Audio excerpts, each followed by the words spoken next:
اعوذ باللہ من الشیطان الرجیم بسم اللہ الرحمن الرحیم وبہ نستعین وہو خیر المعین اما بعد۔ السلام علیکم ورحمۃ اللہ وبرکاتہ۔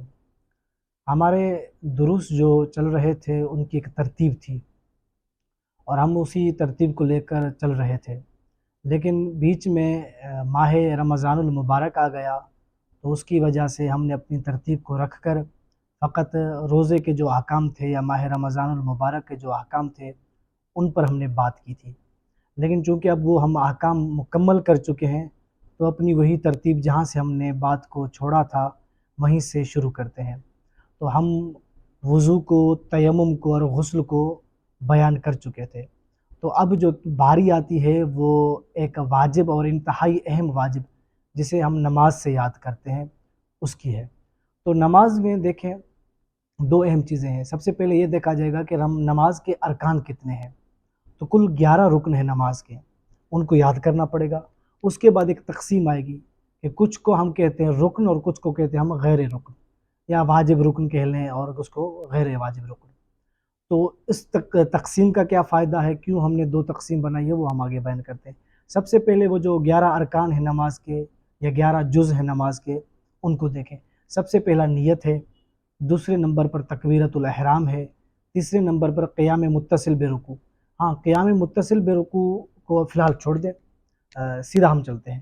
نیت، قیام، تکبیر، یعنی انسان سب سے پہلے نیت کرتا ہے، ارادہ باندھتا ہے، قصد کرتا ہے، تو اس کے بارے میں ہم بیان کر چکے ہیں کہ قصد قربت کا بھی معنی کیا ہے، زبان سے کہنا قطعاً ضروری نہیں ہے، یہ بھی ہم بیان کر چکے ہیں۔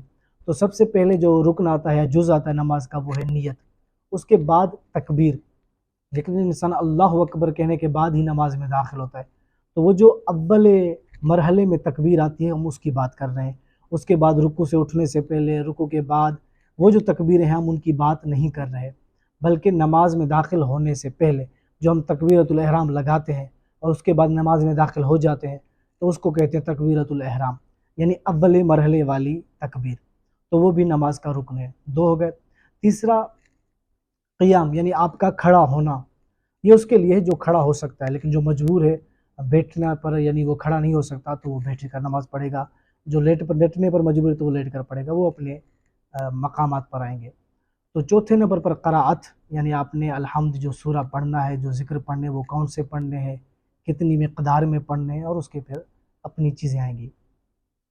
پانچواں ذکر، یعنی کون سا انسان ذکر کر سکتا ہے اور کون سا ذکر نہیں کر سکتا، جس کو میں سبحان رب الاعلیٰ، جیسے سجدے کا ذکر، رکوع کا ذکر، تشہد وغیرہ۔ ذکر آ گیا، رکوع آ گیا، سجود آ گیا، یعنی رکوع کا مطلب جھکنا ہے آپ نے، فقط ذکر تک محدود نہیں رہنا۔ سجود یعنی اپنی خاص حالت جس میں ہم کہتے ہیں کہ ہاتھوں کی دونوں ہتھیلیاں لگنی چاہیے، پھر وہ انشاءاللہ ہم سجدے میں تفصیل کے ساتھ بیان کریں گے کہ سجدہ کس پر ہوگا اور کون سی چیزیں ہیں جو زمین پر لگنی چاہیے۔ آٹھویں درجے پر تشہد ہے، یعنی جس میں ہم گواہی دیتے ہیں، پھر اس پہ کون سی چیز کا اضافہ کر سکتے ہیں، کس کا اضافہ نہیں کر سکتے۔ نویں چیز ہے سلام، یعنی آخر میں جو ہم سلام پڑھتے ہیں تو اس میں 3 سلام پڑھتے ہیں، السلام علیکم یا ایھا النبی والا پڑھتے ہیں، دوسرا پڑھتے ہیں اور تیسرا پڑھتے ہیں۔ تو ان میں سے کون سا سلام واجب ہے، کون سا سلام واجب نہیں ہے، کون سا کب واجب ہوتا ہے، کون سا کب واجب نہیں ہوتا، وہ ہم انشاءاللہ سلام کے مرحلے میں بیان کریں گے۔ آخری چیز ترتیب ہے، یعنی جو نماز کی ایک ترتیب بیان کی جائے گی کہ آپ نے تکبیر کہنی ہے، پھر قیام کرنا ہے، پھر رکوع کے بعد سجدہ، سجدے کے بعد پھر بیٹھنا ہے، پھر سجدہ، پھر کھڑا ہونا ہے، پھر رکوع، پھر آپ نے بیٹھنا ہے، تشہد کرنا ہے۔ تو ان سب کی اپنی اپنی حالت ہے، کون سی چیز کس کے بعد آئے گی، تو اس کو کہتے ہیں ترتیب۔ تو جو چیز جس کے بعد آئے گی اس کو اس کے بعد ہی انجام دینا، لیکن اگر اس سے پہلے انجام دیا جائے گا تو ہماری نماز باطل ہو جائے گی۔ جیسے میں رکوع سے پہلے سجدہ کر دوں، سجدے کے بعد رکوع کروں، تو یہ ترتیب آگے پیچھے ہو گئی، تو ترتیب کو اگر آگے پیچھے کیا جائے گا تو نماز باطل ہو جائے گی۔ تو ترتیب بھی نماز کا رکن ہے۔ 11ویں چیز موالات، موالات یعنی کسی بھی چیز کو پے در پہ انجام دینا، اس طرح ایک ساتھ انجام دینا کہ لوگ یہ کہیں گے کہ یہ ایک ہی چیز کر رہا ہے۔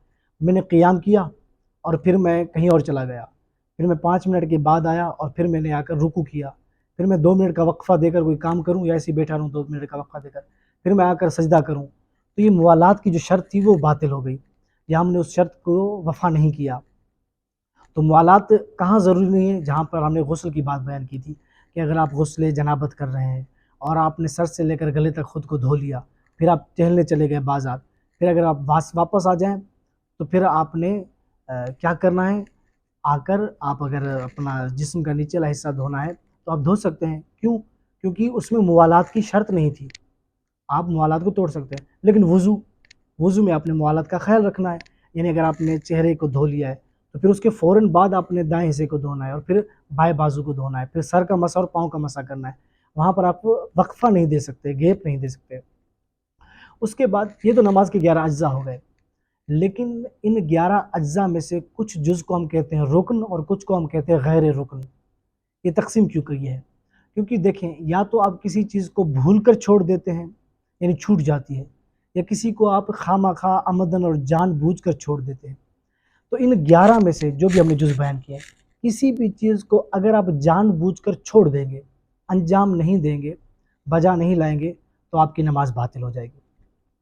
لیکن اگر کوئی چیز آپ بھول گئے ہیں، ناخواہ سہمن آپ سے وہ ذہن سے نکل گئی، تو کون سی چیز بھولنے سے نماز باطل ہوتی ہے اور کن چیزوں کو اگر بھول کر میں نے انجام نہیں دیا تو میری نماز بچ جائے گی؟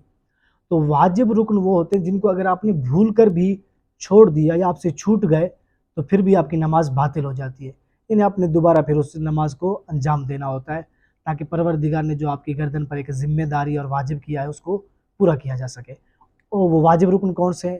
پہلے درجے پر نیت ہے، آپ کا ارادہ ہونا چاہیے، قصد ہونا چاہیے نماز پڑھنے کا۔ اگر آپ کا قصد دکھانے کا ہے، لوگ دیکھ لیں، ریا کا ہے یا تعریف ہو جائے، یہ قصد ہے، یہ ارادہ ہے، تو آپ کی نماز نہیں ہوگی، چاہے آپ جان بوجھ کر کریں چاہے آپ بھول کر کریں۔ ہاں، آپ کو جیسے ہی یاد آ گیا آپ نے تو نماز پڑھنی، اللہ کا حکم پورا کرنا ہے، تو آپ نے یقیناً دوبارہ نماز پڑھنی ہوگی۔ تو بس نیت انتہائی اہم چیز ہے۔ دوسرے نمبر پر تکبیرۃ الاحرام، یعنی وہی اللہ اکبر کہنا جو نماز کے شروع میں ہم کہتے ہیں۔ تیسرے درجے پر ہے قیام میں متصل برکوع، یعنی ایک تو کھڑا ہونا، اس کے بعد آپ تکبیر لگا کر رکوع میں جاتے ہیں، یعنی اگر کوئی سورہ پڑھ رہا ہے، الحمد پڑھ لی، ختم کر لی، اس کے بعد وہ سورہ کوثر پڑھ رہا ہے، تو جیسے ہی سورہ کوثر کو ابتر تک ختم کر چکا تو اس کے بعد وہ تکبیر لگائے گا اللہ اکبر۔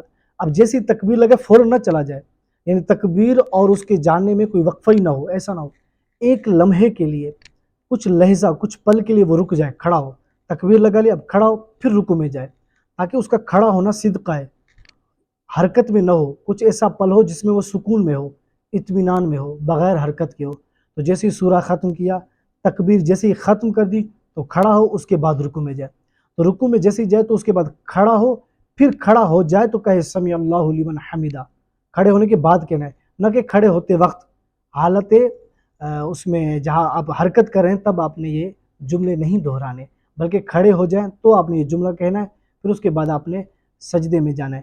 لیکن کیا سمیع اللہ لمن حمیدہ کہنا واجب ہے؟ وہ واجب نہیں ہے، مستحب ہے۔ لیکن آپ اگر رکوع سے اٹھیں تو آپ کھڑے ہوں گے، پھر سجدے میں جائیں گے۔ اگر آپ کھڑے ہی نہیں ہوئے پوری طرح صحیح طرح اور آپ سجدے میں چلے گئے تو آپ کی نماز باطل ہو جائے گی۔ تو اس کو کہتے ہیں قیام متصل برکوع، یعنی رکوع سے جانے سے پہلے آپ کا کھڑا ہونا، پھر رکوع میں جانا اور رکوع کے بعد پھر کھڑا ہونا۔ چوتھی چیز رکوع ہے، یعنی انسان کا مکمل طور پر رکوع جانا، یعنی اس قدر جھک جانا کہ جہاں پر آپ اگر اپنے ہاتھ گھٹنوں تک پہنچانا چاہیں تو وہ پہنچ جائے، اتنا جھکا ہونا انسان کا ضروری ہے۔ لیکن اگر وہ بہت ہی کم جھکا ہوا ہے، یعنی اگر اپنے ہاتھ گھٹنوں تک پہنچانا چاہے تو نہیں پہنچا پائے گا، تو یہ رکوع کافی نہیں ہے۔ ممکن ہے کہ عرف کی نگاہ میں یہ رکوع کہلائے، لیکن شرعی رکوع نہیں کہلائے گا، یہ عرفی رکوع کہلائے گا۔ تو آپ نے اس قدر جھکنا ہے کہ آپ کے ہاتھ گھٹنوں تک پہنچ جائیں۔ لیکن سوال یہ کہ ایک شخص اتنا جھکا ہوا ہے کہ اس کے ہاتھ گھٹنوں تک پہنچ سکتے ہیں، لیکن اس نے اپنے ہاتھ گھٹنوں پہ رکھے نہیں ہوئے، لٹکائے ہوئے، تو کیا نماز ہو جائے گی؟ ہاں، تو اس سے نماز ہو جائے گی، کیونکہ یہ رکوع درست ہے۔ رکوع میں اس قدر جھکنا ضروری ہے، ہاتھوں کا گھٹنوں پر رکھنا ضروری نہیں ہے۔ پانچویں چیز یہ کہ بھئی ایک رکعت ہے، اس میں 2 سجدے آپ نے کریں، کیونکہ رکوع کے بعد آپ سجدہ کریں گے، سجدے کے بعد پھر آپ بیٹھیں گے، اس کے بعد استغفر اللہ ربی و اتوب الیہ پڑھنا اچھا ہے، مستحب ہے، اس کے بعد پھر آپ سجدہ کریں گے۔ تو یہ 2 سجدے کرنا ضروری ہے، اگر کوئی ایک سجدہ کرے گا تو اس کی نماز نہیں ہوگی، یا جو اس کے احکام ہے وہ ہم انشاءاللہ بیان کریں گے۔ اور پھر ہم نے یہ بیان کر دیا کہ موالات کس کو کہتے ہیں، ترتیب کس کو کہتے ہیں۔ نیت میں کوئی خاص مسائل نہیں ہے، کیونکہ وضو کے جب نیت کا ہم بیان کر رہے تھے تو اس میں ہم نے تفصیلی چیزیں بیان کی تھی۔ البتہ ایک چیز ہے، آپ نے نیت کی ہے، قصد اور ارادہ کیا ہے کہ آپ نماز ظہر پڑھیں گے، لیکن جب آپ کھڑے ہو رہے تھے تو آپ زبان سے بھی دہرا رہے تھے نیت کو، تب آپ کے منہ سے عصر نکل گیا، اور جب آپ نماز تمام کر لی یا 2 رکعت پڑھ لی تب آپ کے ذہن میں آپ نے تو عصر کہا تھا، تو اس سے کیا فرق پڑے گا؟ اس سے کوئی فرق نہیں پڑے گا، کیونکہ نیت میں جو معیار ہے وہ آپ کا ارادہ اور قصد ہے، نہ کہ زبان سے نکلے ہوئے الفاظ یا دل میں دہرانا یا زبان میں دہرانا۔ پھر یہ کہ نماز میں آپ اللہ اکبر کہتے ہیں، یہ ضروری ہے، اور اس میں بھی موالات کی شرط، یعنی اللہ اکبر دونوں کو الگ الگ کہنا ہے۔ اگر کوئی کہے اللہ اور پھر 1 منٹ کے بعد کہے اکبر تو یہ غلط ہو جائے گا۔ یہ 2 لفظ ہیں، دونوں میں موالات کی شرط ہے، یعنی پے در پہ انجام دے، ایک کہا ہے تو دوسرا اس کے فوراً بعد کہ، یعنی اللہ اکبر۔ تکبیرۃ الاحرام میں یقیناً یہ ایک چیز تھی جو ہمارے حساب سے صحیح تھی۔ آگا کا ایک مسئلہ، اگر تکبیرۃ الاحرام کہنے کے بعد آپ تکبیرۃ الاحرام کہہ چکے، شک کریں کہ اس نے صحیح کہی ہے یا نہیں، یعنی میں جو تکبیر کہی ہے وہ صحیح بھی کہہ پایا ہوں یا نہیں، تو پھر آیا اپنے شک کی پرواہ کروں یا نہیں؟ آغا سیستانی فرماتے ہیں کہ اپنے شک کی پرواہ نہیں کرنی چاہیے۔ اس کے بعد قیام کا مرحلہ آتا ہے۔ دیکھیں، قیام نماز کے 4 حصوں میں ہوگا۔ یہ قیام یعنی کھڑا ہونا، یہ کھڑا ہونا 4 جگہوں پر ہوگا۔ پہلا، جب آپ تکبیر کہہ رہے ہیں اللہ اکبر، تب آپ نے کھڑا ہونا ہے۔ دوسرا، رکوع سے پہلے، یعنی رکوع میں جانے سے پہلے آپ نے کھڑا ہونا ہے۔ تیسرا، اسی قرات کے وقت، یعنی تسبیحات 4 پڑھتے وقت۔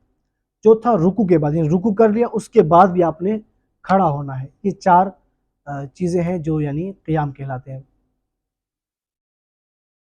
اب سوال یہ ہے کہ وہ جو قراءت کے وقت میں نے قیام کرنا ہے، الحمد پڑھتے ہوئے، سورہ پڑھتے ہوئے، یا رکوع کے بعد جو میں نے قیام کرنا ہے، تو آیا یہ قیام رکن ہے یا رکن نہیں ہے؟ یعنی کون سا قیام رکن ہے کہ جس کو اگر میں بھولے سے چھوڑ دوں تو میری نماز باطل ہو جائے گی؟ اگر وہ رکن نہیں ہے تو اگر میں بھولے سے چھوڑ دوں تو میری نماز باطل نہیں ہوگی۔ تو جو چیز بھولے سے چھوٹ جائے، کون سا قیام بھولے سے چھوٹے گا میری نماز باطل ہوگی، کون سا قیام بھولے سے چھوٹے گا تو میری نماز باطل نہیں ہوگی؟ قیام جب آپ تکبیر کہہ رہے ہیں وہ واجب رکن ہے، یعنی اگر بھولے سے بھی آپ نے چھوڑ دیا تو آپ کی نماز باطل ہوگی۔ دوسرا، رکوع میں جانے سے پہلے وہ جو آپ کا قیام ہے وہ بھی واجب رکن ہے، اگر آپ اس کو بھولے سے بھی نہیں انجام دے پائے تو آپ کی نماز باطل ہو جائے گی۔ لیکن رکوع سے اٹھنے کے بعد جو قیام ہے وہ واجب رکن نہیں ہے، یعنی جز تو ہے نماز کا لیکن واجب رکن نہیں ہے، اگر وہ آپ نے بھولے سے چھوڑ دیا تو آپ کی نماز باطل نہیں ہوگی۔ اسی طرح الحمد پڑھتے ہوئے، تسبیحات 4 کا جو قیام ہے وہ پڑھتے ہوئے اگر آپ کھڑے ہونے سے بھول گئے ہیں تو آپ کی نماز باطل نہیں ہوگی۔ اس کا اپنا کیا علاج ہے، اس کی جگہ کیا کرنا چاہیے، وہ انشاءاللہ ہم اس کے مرحلے میں بیان کریں گے۔ اس کے بعد جو کھڑا نہیں ہو سکتا وہ بیٹھ کر پڑھے گا، جو بیٹھ نہیں سکتا تو وہ لیٹ کر پڑھے گا۔ یہ تمام چیزیں ہیں جو جس طرح یعنی کر سکتا ہے اپنے اپنے حساب سے۔ ہاں، روبہ قبلہ کا مطلب یہ جو لیٹ کر پڑھے گا اس کا مطلب یہ کہ اس کے جو پاؤں کے تلوے ہیں وہ کعبے کی طرف ہوں گے۔ اس کے بعد پہلی اور دوسری رکعت کے قیام، ہاں قرات کا مسئلہ ہے، کیونکہ قرات کو بھی ہم نے بیان کیا ہے، تو قرات کے ہم 1-2 مسائل بیان کر دیتے ہیں۔ اور روزانہ کی نماز کی پہلی اور دوسری رکعت میں ضروری ہے کہ آپ سورہ حمد بھی پڑھیں۔ سورہ حمد تو ہر نماز میں ضروری ہے، اگر آپ سورہ نہیں پڑھیں گے پہلی اور دوسری رکعت میں تو آپ کی نماز باطل ہو جائے گی۔ اس کے علاوہ بھی آپ نے کوئی نہ کوئی دوسرا سورہ پڑھنا ہے احتیاط واجب کی بنا پر، مکمل طور سورہ کوثر پڑھ لیں، سورہ اخلاص پڑھ لیں، یہ ضروری ہے۔ لیکن اگر کوئی شخص سورہ ضحیٰ پڑھنا چاہے تو فقط سورہ ضحیٰ کافی ہے؟ نہیں، تو اسے سورہ ضحیٰ کے ساتھ ساتھ سورہ الم نشرح بھی پڑھنی پڑے گی۔ اسی طرح اگر وہ سورہ فیل پڑھنا چاہے تو سورہ فیل کے ساتھ ساتھ وہ سورہ قریش بھی پڑھے گا، تب ہم کہیں گے کہ یہ سورہ مکمل اس نے پڑھا ہے۔ تو اس چیز کا خیال کرنا ضروری ہے۔ اگر نماز کا وقت تنگ ہو یا انسان مجبور ہو کہ سورہ نہ پڑھے، بھئی آپ کو پتہ ہے اگر آپ سورہ کوثر پڑھیں گے تو آپ نماز پوری نہیں پڑھ پائیں گے کیونکہ وقت کم بچا، 1 منٹ ہے یا 2 منٹ ہے، تو پھر وہ کیا کرے؟ تو پھر اس کو ترک کرنا پڑے گا، سورہ چھوڑنا پڑے گا تاکہ وہ نماز کو مکمل کر سکے۔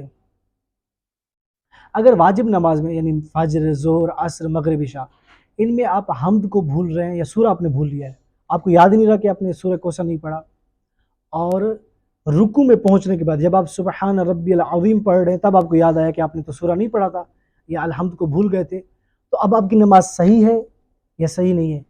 تو آغا سیستانی فرماتے ہیں آپ اپنی نماز کو جاری رکھیں اور آپ کی نماز درست ہے۔ اور اس کے بعد نماز کے بعد کوئی اور آپ کر واجب نہیں کہ سجدہ سہو کریں، لیکن اچھا ہے کہ سجدہ سہو انجام دیں۔ سجدہ سہو کا طریقہ ہم انشاءاللہ سجدہ سہو کے مقام پر بیان کریں گے۔ نماز جمعہ میں چلیں اس مسئلے کو چھوڑ دیں کہ وہ بھی مستحب چیزیں، واجب تو نہیں ہے، اور مستحبات کو ہم چھوڑ رہے ہیں۔ ہاں، کچھ چیزیں ہیں قرأت میں جو انتہائی اہم ہیں، وہ کیا ہے کہ آپ کتنی آواز میں پڑھیں۔ دیکھیں، ایک کو ہم کہتے ہیں جہر اور ایک کو کہتے ہیں ہم اخفا۔ جہر یعنی آواز کے ساتھ پڑھنا، تو نماز فجر، نماز مغرب اور نماز عشاء، تو ان تین نمازوں میں اگر کوئی مرد نماز پڑھ رہا ہے اس پر واجب ہے کہ آواز کے ساتھ نماز پڑھے، یعنی دل میں وہ لفظوں کو دہرائے گا تو نماز کافی نہیں ہے۔ نماز فجر، نماز مغرب اور نماز عشاء، ان تین نمازوں میں ضروری ہے کہ وہ جہر کے ساتھ الحمد پڑھے اور سورہ پڑھے اگر مرد ہے۔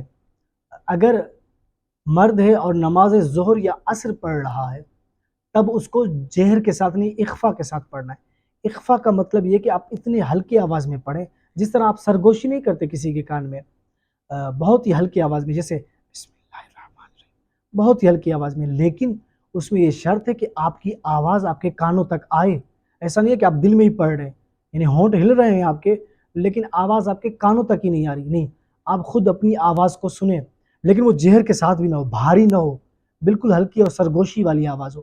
یہ ظہر اور عصر میں کرنا ضروری ہے۔ لیکن عورتیں، خواتین، وہ تو آواز کے ساتھ نہیں پڑھیں گی پانچوں نمازیں، لیکن انہوں نے بھی اتنی آواز پڑھنی ہے جو سرگوشی والی ہو، جس میں ہم سرگوشی والی آواز ہو اور لیکن خود اپنے کانوں تک ان کی آوازیں جا سکیں۔ تو ذکر بھی ایسے ہی پڑھنا ہے، اگر رکوع کا ذکر پڑھیں تو آپ کی مرضی جہر میں پڑھیں یا پھر اخفا میں پڑھیں، سجدے کا ذکر جہر میں پڑھیں یا اخفا میں پڑھیں، لیکن اخفا کا مطلب کیا ہے؟ آپ کو اپنے کان میں آواز ہے لیکن وہ بھاری نہ ہو، سرگوشی والی آواز ہونی چاہیے۔ ان تمام چیزوں کا خیال رکھیں۔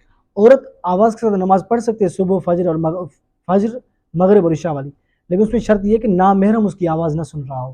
اگر وہ سن رہا ہے تو پھر اس کو چاہیے کہ وہ آواز آہستہ کے ساتھ پڑھے گی، لیکن بہرحال اگر نامحرم آواز سن رہا ہے تو اس کو قطعاً آواز کے ساتھ نہیں پڑھنا۔ لیکن اگر نامحرم آواز سن رہا ہے، عورت نماز فجر میں آواز کے ساتھ نماز پڑھے جان بوجھ کر، تو پھر کیا حکم ہے؟ نماز باطل ہوگی یا گناہ گار ہوگی؟ اس کی نماز بھی باطل ہوگی۔ ہم نے کہا کہ ظہر اور عصر میں آپ نے جو الحمد اور سورہ پڑھنا ہے وہ آپ نے اخفا میں پڑھنا ہے، سرگوشی کی آواز میں پڑھنا ہے، یعنی کانوں تک آواز ہے لیکن بھاری آواز نہ ہو۔ تو کیا بسم اللہ بھی اسی طرح پڑھنی ہے؟ نہیں، بسم اللہ آپ کو آواز کے ساتھ پڑھنی پڑے گی، یعنی مرد حضرات جو ظہر اور عصر میں سرگوشی میں نماز پڑھیں گے تو وہ بسم اللہ کو آواز کے ساتھ، یعنی جہر کے ساتھ ادا کریں گے، جسے عرف میں آواز شمار کیا جائے، بلند آواز۔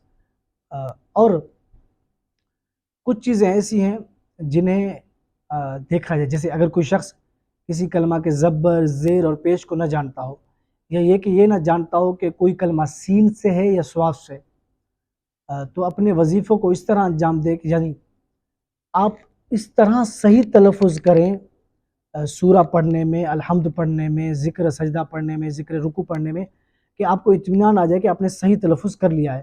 اگر سین صاد دونوں آپ کو آتے ہیں تو پھر آپ کو نہیں پتہ یہ سین والا کون سا ہے، صاد والا کون سا ہے، تو آپ دونوں طرح سے اس کو پڑھ لیں گے تاکہ آپ کو اطمینان آ جائے۔